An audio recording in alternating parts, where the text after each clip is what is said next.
Hi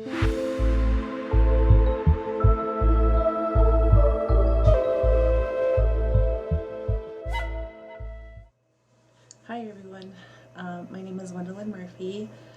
I am from the Mescalero Apache Indian Reservation. I am an enrolled tribal member. Not only am I Mescalero, but I'm also Chiricahua and a descendant of the Menominee and Cherokee people. Here in Mescalero, we have three bands. We have the Mescalero Apache, the Chiricahua Apache, and the Lipan Apache. So originally, we had the Mescalero people here, but in the early 1900s, the Lipan people came here to live with the Mescalero people, and soon after, the Chiricahua people came and lived here. They had just got out of being prisoners of war, and so they had a choice at the time because they were living in Fort Sill, Oklahoma. They had a choice to come to Mescalero or stay in Fort Sill. So majority of the people did come to Mescalero.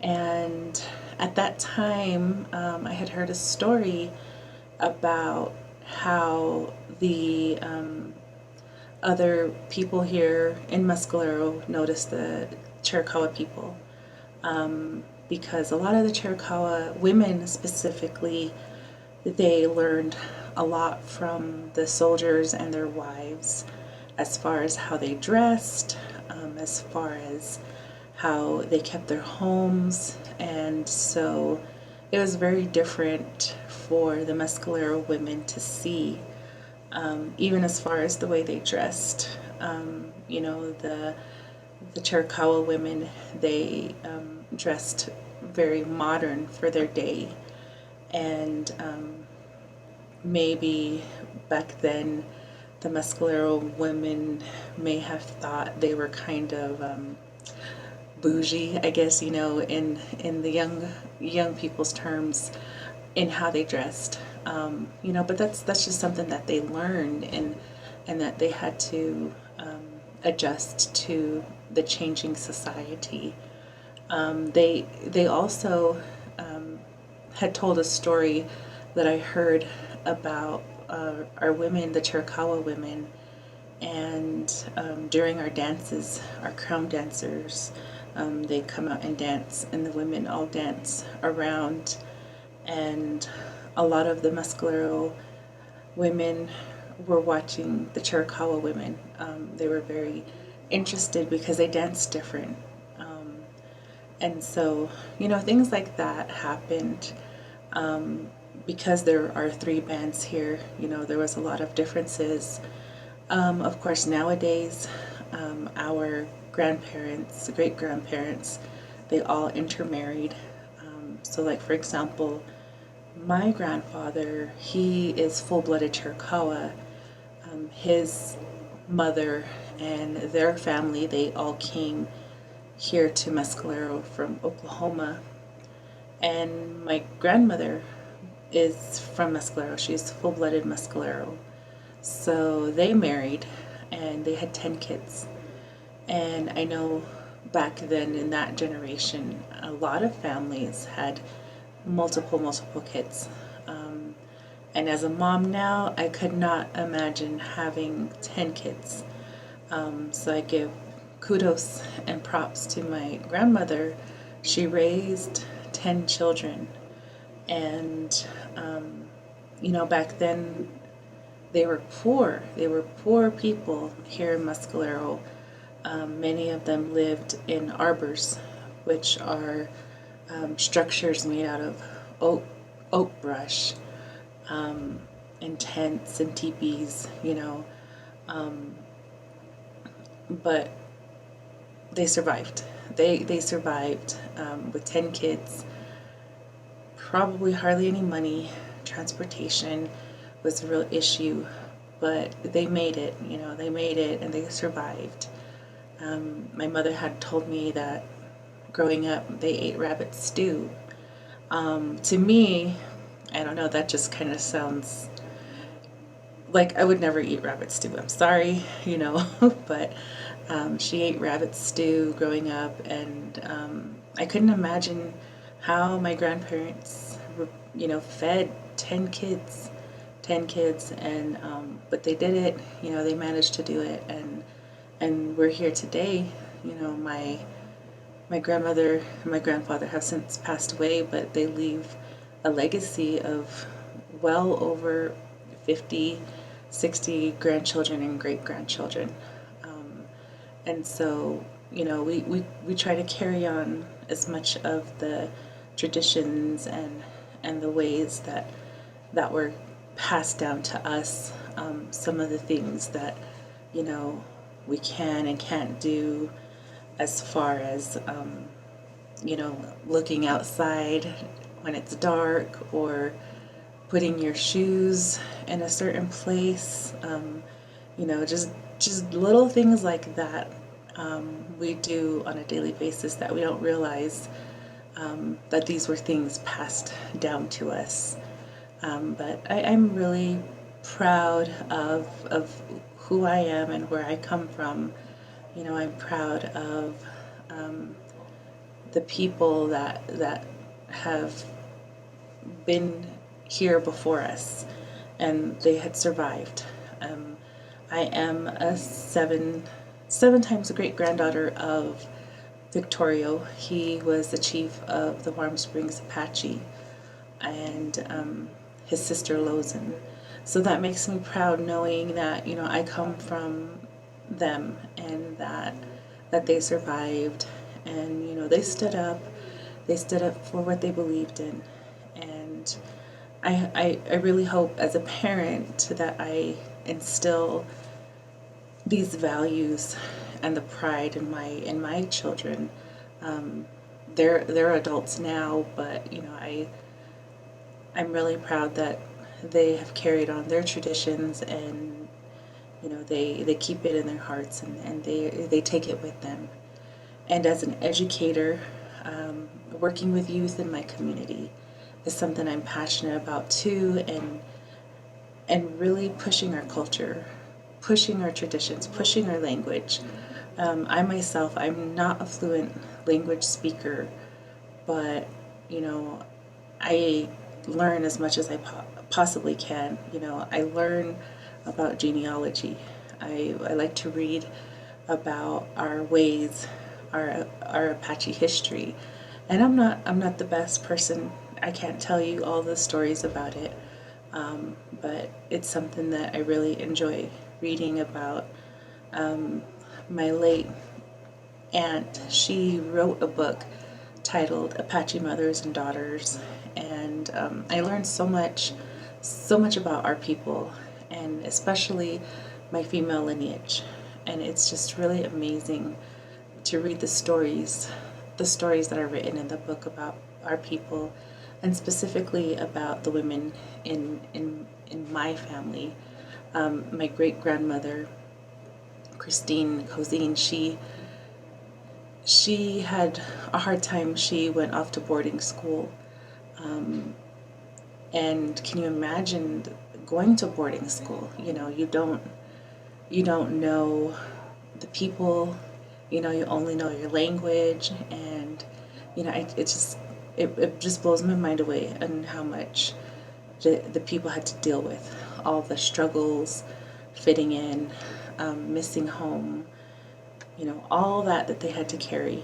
And so in my work, I really think about those things, and I think about all the stuff that has been passed down to us, all that baggage, and how I can teach the youth in my community how to carry that baggage and utilize it to strengthen them, and to be a voice in the community, and be proud of who they are, and go to school or find a career path that they like, the military, something that they can contribute to the community, but at the same time also be able to balance that tradition and learn about it.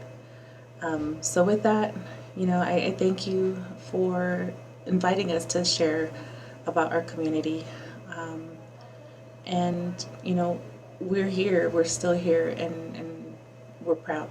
And those are the words that I would like to leave you with today. In talking about the ceremonies that we have for our coming of age ceremony, on the first morning, the girl she goes through a stage where she has to run. So she runs the first morning. That's how the whole ceremony starts. And then the day before the ceremony starts, the men go after our big tippy poles. And then the big tippy is where the girl will dance the 4 nights of her ceremony. On the fourth night, she dances all night. And while she's dancing in the big tippy, our crown dancers or mountain god dancers um, are dancing around the fire. And they're praying, they carry our prayers to heaven. And that's why they are there. And they chase off the evil spirits. So it is a powerful time of prayer, of being there with family and friends, having this support system, all these connections, family and friends. And so we go to the ceremony, and then on the last morning, the fifth morning, she runs again.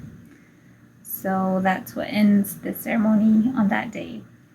And she will remain camping with her family at the grounds until 4 days after the feast is over.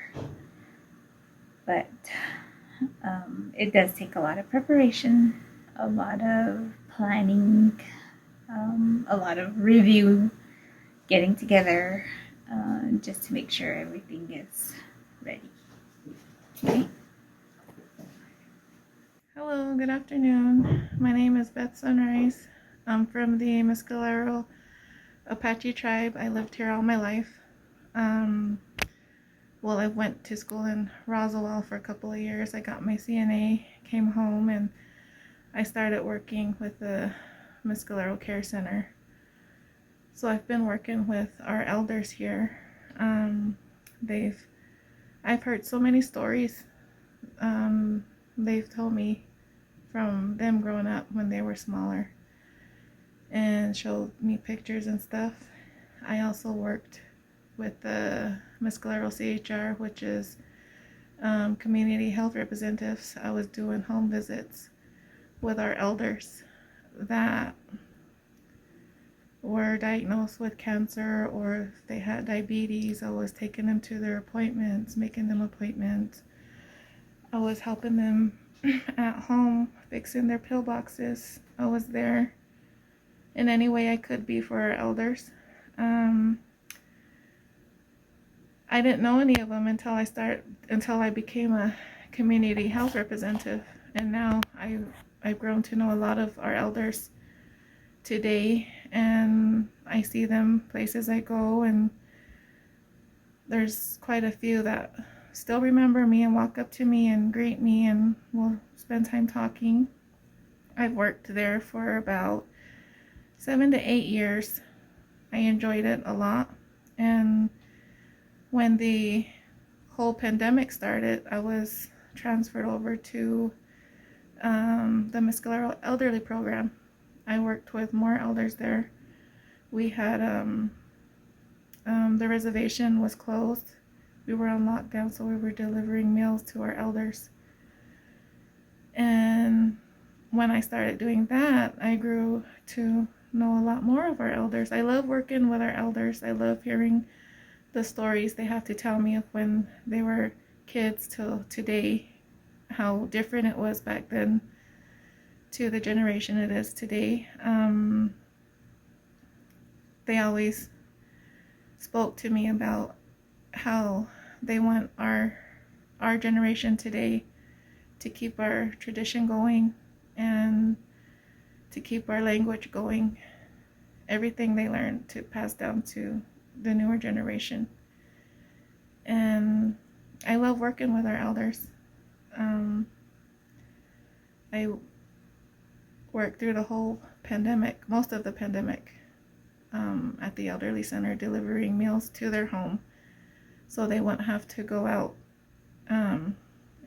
grocery shopping and putting themselves at risk to get in the corona. So we fixed about,